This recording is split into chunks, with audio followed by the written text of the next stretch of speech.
Hi, Jared. Really nice to meet you again. I'd just like if you could just explain who Purple Jays are and what you were doing just as we met.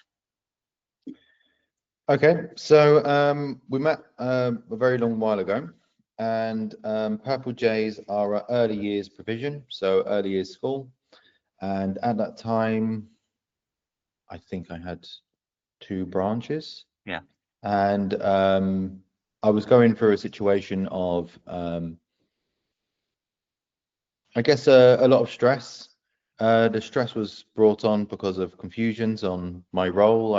In the end, I realized that I was doing lots of different roles. Um, I was made I was made aware of that problem, put things in place to solve the problem, and I've more than doubled since. right, right. So I mean, when we first met, I think it was in the coffee shop, wasn't it? When we had a chat. I think one of the things I remember you saying is, I just want to learn to be a CEO because you were involved, weren't you, in a lot of the day-to-day activity. You're working in the business a lot.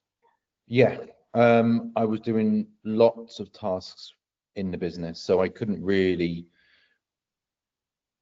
work on the strategy very well. Lots of firefighting was taking Right. place. It was taking all your time. Absolutely. Yeah, yeah.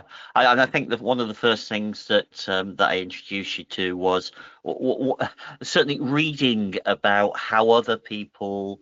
I think I introduced you to Simon Sinek and and a number of others. John Dewar was another one, wasn't it? Those kind of books. Did you find them interesting? Yep. Yeah, at the time I pretty much stopped reading. At the time, I was in a scenario where I was constantly doing, shall we say.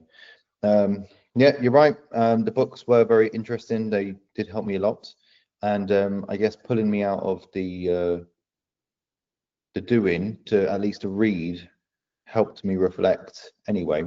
And yeah, all the books that you introduced me to were definitely very helpful.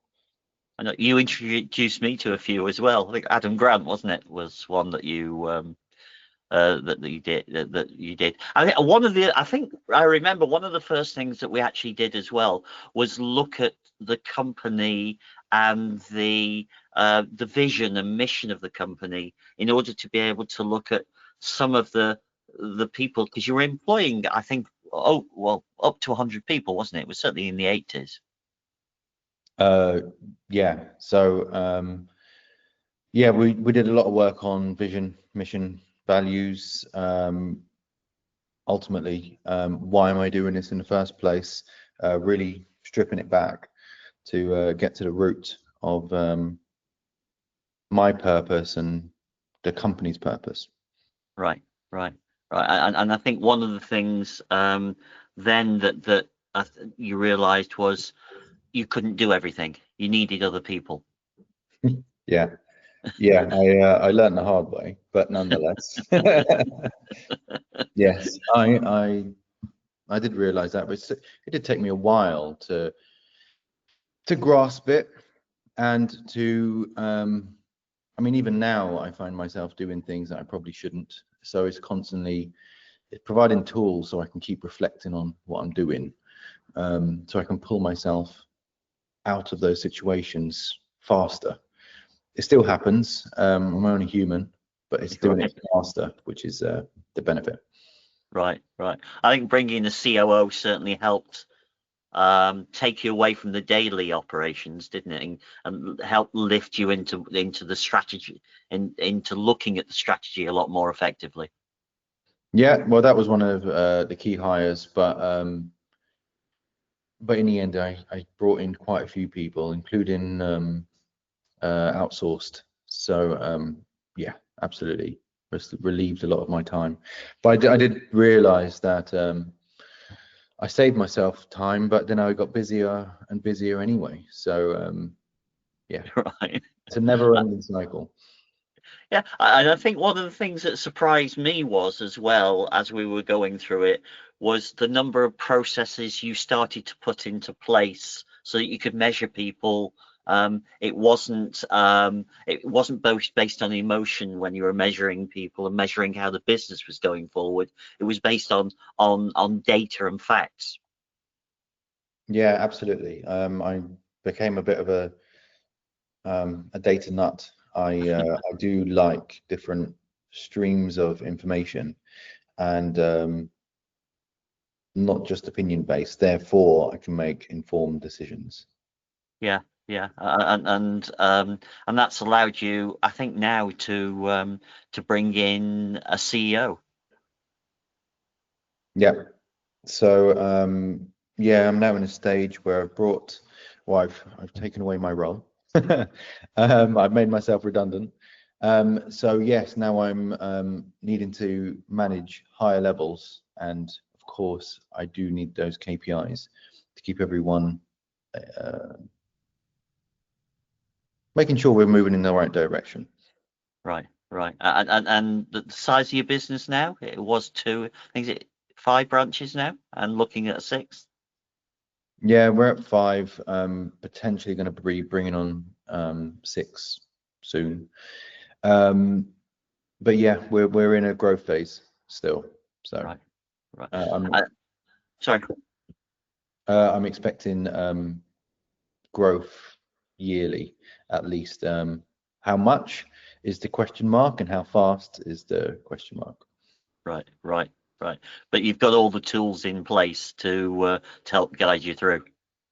Yeah, absolutely. Because for each growth phase, we need to adapt, and I think at this moment we are ready to rock and roll. That's what I like to hear. Oh, and if somebody who was in your position, who's finds themselves looking at the business, working in the business all the time, would you recommend looking at organisations such as Growth Partners to have that third eye? Yeah, having the ability to reflect when you're in it and you're doing, you're not really reflecting. Therefore, having someone like Growth Partners, um, they just pull you out. They pull you out of the weeds so you can actually see what's happening, and you can pivot, change, or keep going ahead in the same direction. But the fog is lifted. You can see where you're going. Um, so having people around you as a third eye, as you refer to it as, makes a lot of sense. You just get there faster. That's what I like to hear, definitely. And onward and upward, isn't it? Absolutely. Without a doubt. Well, thanks for that, Jarrod. That's really good. Um, we'll continue working together and see just where this takes us in the next year or so. Yeah, that'd be great. Fantastic, fantastic. Thanks, Jarrod. No, I really appreciate that. Thanks. It's really good. That will help a lot. And I think in the new year, hopefully, we can do one on